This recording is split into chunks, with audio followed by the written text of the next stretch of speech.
এসো কোরআনের আঙিনায়, এসো শান্তির মোহনায়, এসো কোরআনের আঙিনায়, এসো শান্তির মোহনায়। মুহতারাম হাজিরিন, আমরা অবহিত আছি আজ হলো মুহররম মাসের প্রথম তারিখ। শরীয়তের দৃষ্টিতে মহিমান্বিত মাসের গুরুত্ব তাৎপর্য অনেক বেশি। তাই একজন মুসলমান হিসেবে এই মাসের গুরুত্ব, ফজিলত এবং তাতে করণীয় বর্জনীয় আমল সম্পর্কে জানা অত্যন্ত জরুরি। পবিত্র কুরআনুল কারীমের মধ্যে আল্লাহ তাআলা বলেন, ইন্না ইদ্দাতাশ শুহুরি ইনদাল্লাহি 12 শাহরান ফি কিতাবিল্লাহি ইয়াওমা খালাকাস সামাওয়াতি ওয়াল আরদ। আল্লাহ যেদিন আসমান জমিনকে সৃষ্টি করেছেন সেদিন থেকেই মাস সমূহের গণনা আল্লাহ তাআলার নিকট তার বিধান মতে 12টি। মিনহা আরবাআতুন হুরুম, তন্মধ্যে 4টি মাস হচ্ছে অত্যন্ত সম্মানিত। এখন প্রশ্ন হচ্ছে, সেই 4 সম্মানিত মাস কোনগুলো? আল্লাহ তাআলা রাসূল হাদিসের মধ্যে সেগুলো উল্লেখ করেছেন। সেগুলো হচ্ছে জিলকাদ, জিলহজ, মুহররম এবং রজব। অর্থাৎ উল্লিখিত আয়াত দ্বারা জানতে পারলাম আল্লাহ তাআলা যে 4টি মাসকে সম্মানিত করেছেন তার মধ্য থেকে একটি হলো মুহররম মাস। আর অন্য হাদিসের মধ্যে আল্লাহ তাআলা রাসূল এই মাসকে শাহরুল্লাহিল মুহররম বলে অভিহিত করেছেন, অর্থাৎ আল্লাহ তাআলার মাস হিসেবে ঘোষণা করেছেন। আর যেটা আল্লাহ তাআলার মাস হয়, মাস হিসেবে ঘোষণা করা হয়, তার মর্যাদা এবং তার গুরুত্ব অন্যান্য মাসের চেয়ে অনেক বেশি। এখন কথা হচ্ছে, এই মাসের মধ্যে আমাদের করণীয় কি এবং এই মাসের মধ্যে আমাদের বর্জনীয় কি? আল্লাহ তাআলা রাসূল এই মাসের মধ্যে কি কি আমল করণীয় সেগুলো সম্পর্কে হাদিসের মধ্যে বলেছেন। 1 নাম্বার হচ্ছে বেশি বেশি এই মাসে রোজা রাখা। হযরতে আবু হুরায়রা রাদিয়াল্লাহু তাআলা আনহু থেকে বর্ণিত মুসলিম শরীফের মধ্যে উল্লেখ রয়েছে, রাসূলুল্লাহ সাল্লাল্লাহু আলাইহি ওয়াসাল্লাম বলেন, আফযালুস সিয়ামি বা'দা রমাদান শাহরুল্লাহিল মুহররম। রমজানের পর সবচেয়ে উত্তম রোজা হলো আল্লাহর মাস মুহররমের রোজা। অর্থাৎ এই মাসে রোজা রাখা রমজানের পর অন্যান্য মাসের চেয়ে অনেক বেশি উত্তম। এই মাসের গুরুত্বপূর্ণ আরেকটি আমল হচ্ছে এই মাসে তওবা করা। মুসনাদে আহমদ, সুনানে তিরমিজি সহকারে বিভিন্ন হাদিসের মধ্যে বর্ণিত রয়েছে, এক ব্যক্তি রাসূলুল্লাহ সাল্লাল্লাহু আলাইহি ওয়াসাল্লামকে জিজ্ঞাসা করলেন, ইয়া রাসূলুল্লাহ, আইয়ু শাহরিন তা'মুরুনা নাসুমা বা'দা রমাদান? হে আল্লাহর রাসূল, রমজানের পর আপনি আমাকে কোন মাসে রোজা রাখার নির্দেশ দেন? তখন রাসূলুল্লাহ সাল্লাল্লাহু আলাইহি ওয়াসাল্লাম তার উত্তরে বললেন, ইন কুনতা সাইমান বা'দা শাহরি রমাদান ফাসুমিল মুহররম। যদি তুমি রমজানের পর আরো কোনো মাসে রোজা রাখতে চাও তাহলে মুহররমে রোজা রাখো।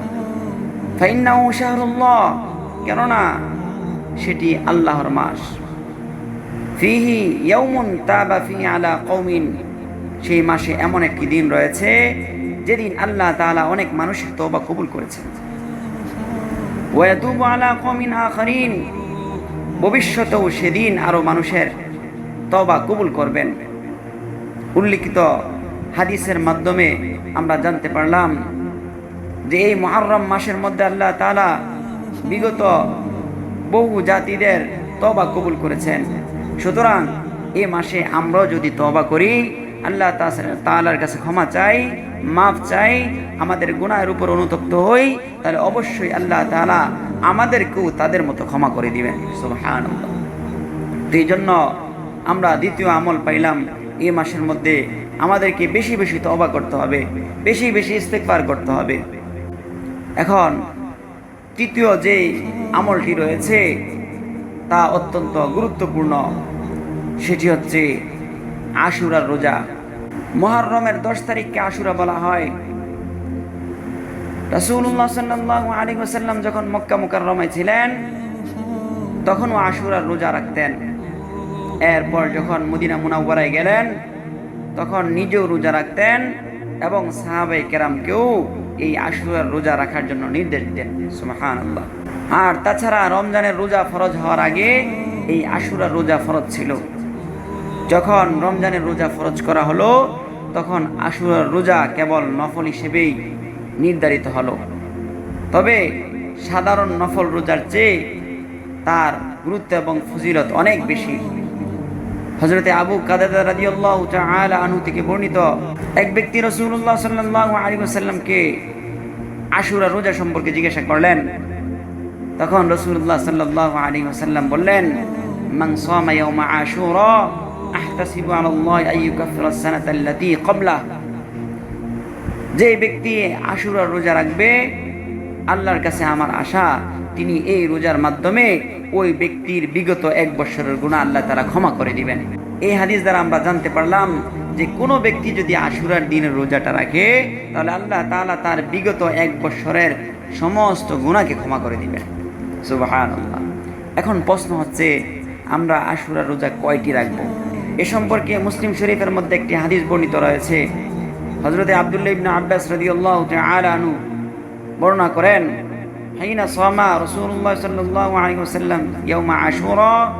রাসূলুল্লাহ সাল্লাল্লাহু আলাইহি ওয়াসাল্লাম যখন আশুরার রোজা রাখলেন, ওয়া আমারা বিসিয়ামিহি, এবং সাহাবায়ে কেরামদেরকেও আশুরার রোজা রাখার ব্যাপারে নির্দেশ দিলেন।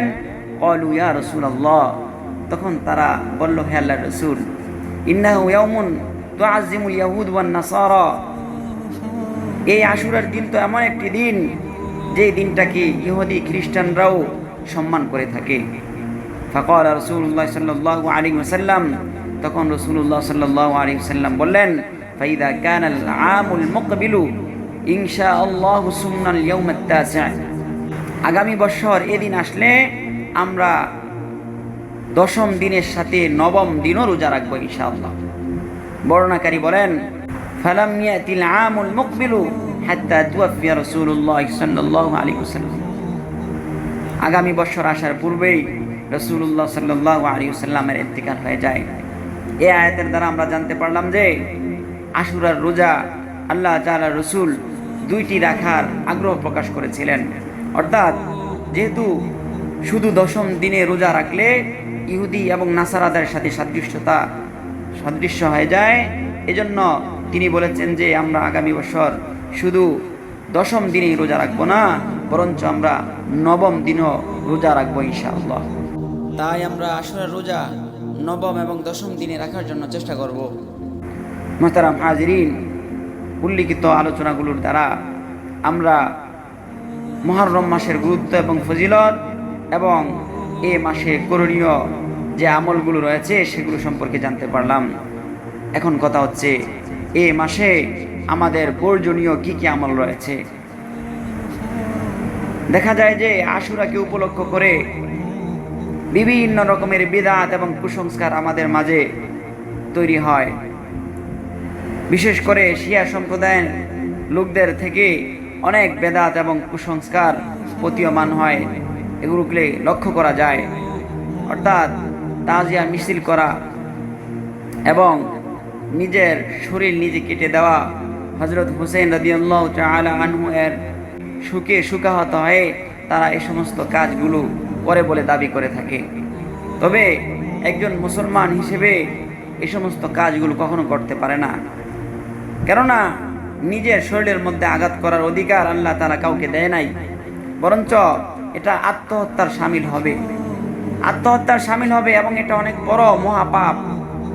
এজন্য আমরা নিজেদের শরীরকে জখম করব না, এবং এই কারণে এই আশুরাকে উপলক্ষ করে আমরা তাজিয়া মিছিল বের করা কিংবা বিভিন্ন রকমের র্যালি বের করা এগুলো থেকে বিরত থাকব, এবং বিভিন্ন রকমের লাইটিং করা, বিভিন্ন আলাদাভাবে কোনো কিছু করা এগুলো থেকে আমরা বিরত থাকব। কারণ এই সবগুলো কুসংস্কার আমাদের যদি করতে হয় তাহলে আমরা তাদের ইসারে সওয়াবের উদ্দেশ্যে বিভিন্ন রকমের আমলগুলো করতে পারি, তাসবিহ পড়তে পারি, তাহলিল করতে পারি, কোরআন তেলাওয়াত করতে পারি।